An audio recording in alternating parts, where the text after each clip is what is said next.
India semiconductor mission 1.0 ने भारत की semiconductor क्षेत्र की क्षमताओं का विस्तार किया है। इससे आगे बढ़ते हुए हम उपकरण और सामग्रियों के उत्पादन, पूर्ण सुसज्जित भारतीय आईपी डिजाइन तथा आपूर्ति श्रृंखलाओं को मजबूत करने के लिए ISM 2.0 का शुभारंभ करेंगे। हम उद्योग को विकसित करने तथा कुशल जनशक्ति तैयार करने हेतु उद्योग आधारित का भी करेंगे। अप्रैल 2025 में 22,919 करोड़ के परिव्यय के साथ आरंभ की गई इलेक्ट्रॉनिक घटक निर्माण योजना में पहले ही लक्ष्य में दोगुनी निवेश हुआ है।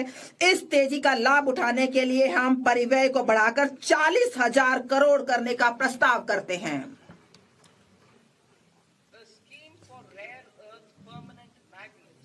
नवंबर 2025 में rare earth permanent magnet scheme आरंभ की गई थी। अब हम खनन, प्रसंस्करण, अनुसंधान और विनिर्माण को बढ़ावा देने के लिए समर्पित दुर्लभ खनिज कॉरिडोर स्थापित करने हेतु खनिज संपन्न राज्यों ओडिशा, केरल, आंध्र प्रदेश और तमिलनाडु की सहायता करने का प्रस्ताव करते हैं। घरेलू रासायनिक उत्पादन बढ़ाने और निर्यात निर्भरता कम करने के लिए हम क्लस्टर आधारित प्लग एंड प्ले मॉडल के आधार पर एक चुनौती मार्ग के माध्यम से 3 समर्पित रासायनिक पार्कों की स्थापना में राज्यों की मदद के लिए एक योजना का शुभारंभ करेंगे।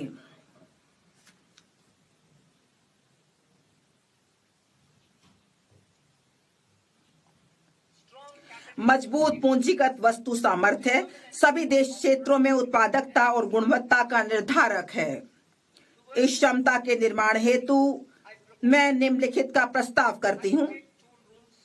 CPSE द्वारा डिजिटल रूप में समर्पित ऑटोमेटेड सर्विस ब्यूरो के रूप में 2 स्थानों पर हाईटेक टूल रूम स्थापित किए जाएंगे, जो स्थानीय रूप से बड़े पैमाने और कम लागत पर उच्च परिशुद्धता वाले घटकों के डिजाइन, परीक्षण और विनिर्माण करेंगे। 2, उच्च मूल्य और तकनीकी रूप से उन्नत निर्माण एवं अवसंरचना उपकरण CIEE के घरेलू उत्पादन को मजबूत करने हेतु निर्माण एवं अवसंरचना उपकरण समृद्धि के लिए एक योजना आरंभ की जाएगी। ये बहुमंजिला इमारत में लिफ्ट, अग्निशमन उपकरण, बड़ी और छोटी से लेकर मेट्रो और ऊंचाई वाले स्थानों पर सड़कों के लिए सुरंग निर्माण संबंधी उपकरण हो सकते हैं।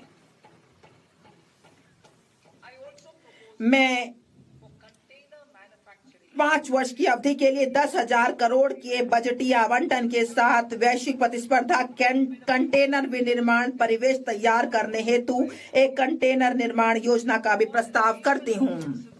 श्रम गहन वस्त्र क्षेत्र के लिए मैं 5 उपभागों के साथ एकीकृत कार्यक्रम का प्रस्ताव करती हूँ। 1, रेशम, ऊन और जूट जैसे प्राकृतिक फाइबर, मानव निर्मित फाइबर और नए युग के फाइबरों में आत्मनिर्भरता हेतु राष्ट्रीय फाइबर